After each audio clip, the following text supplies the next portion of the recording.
A particle is projected from a point on a horizontal plane at 60 degrees above the horizontal and with an initial speed of 100 meters per second. The particle experiences constant downward acceleration due to Earth's gravitational pull of 9.8 meters per second squared. So we may as well take the initial point here as the origin. We weren't told anything different. And we know that it is projected with a speed of 100 meters per second at an angle of 60 degrees to the horizontal. And there's a downward acceleration of 9.8 meters per second squared. Determine the acceleration of the particle, and that probably means as a vector. So A is going to be 0, negative 9.8. And we probably should give units. The initial velocity of the particle. So V at time t is going to be a constant and negative 9.8t plus a constant. And we can get those constants from here. And therefore we can say that V at time t is 50 and negative 9.8t plus 50 root 3 meters per second. And then we want the time taken for the particle to reach its highest point. So think about this. It's going to go along a parabolic path, and the highest point would be here. When it gets there, it's only going to have a horizontal component of velocity. Therefore, it's going to happen when negative 9.8t plus 50 root 3 is equal to 0. So that would give us that t is 50 root 3 divided by 9.8, which is 8.84 seconds, correct to 2 decimal places. We now want the displacement of the particle t seconds after projection, taking the point of projection as 0, 0, which I kind of already did in my initial diagram.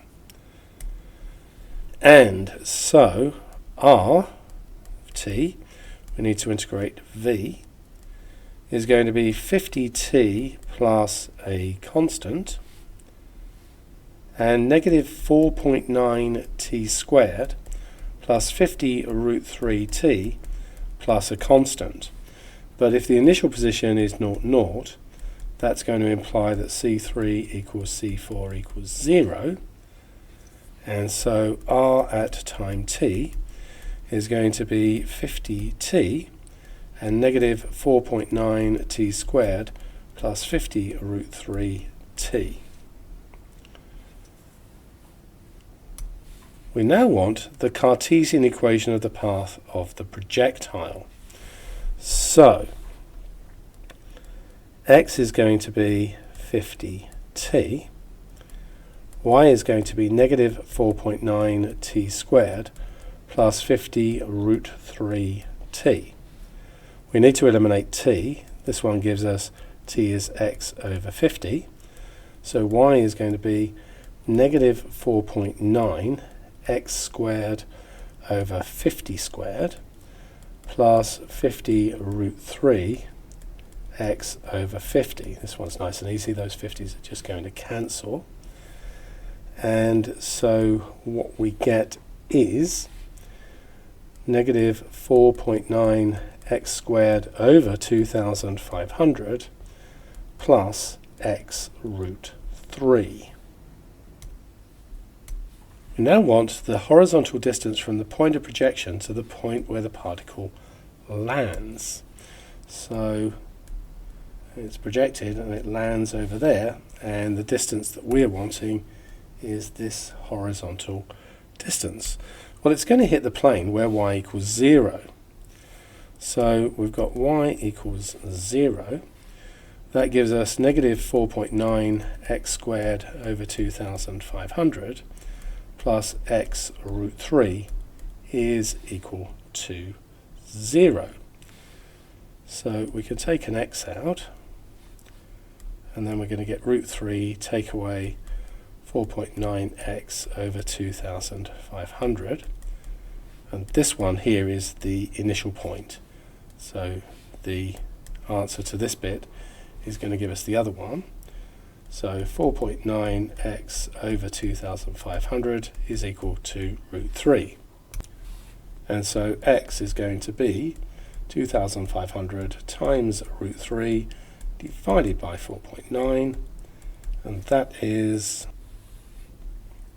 884 meters to the nearest meter. We now want to know whether the particle clears a 42 meter tall building 860 meters from the point of projection. So we worked out just at the top of the screen there that y is equal to negative 4.9 x squared over 2,500 plus x root 3. So let's take x equal to 860 and see what we get. So y is going to be negative 4.9 times 860 squared over 2,500 plus 860 times root 3. Let's see what that calculates to. And that comes to 39.95 meters. Let's make that 9 a bit clearer. And that is to 2 decimal places. So that's the height at the x of the building. So in other words, when we get over here, well, the building appears to be taller than the particle. So no, it does not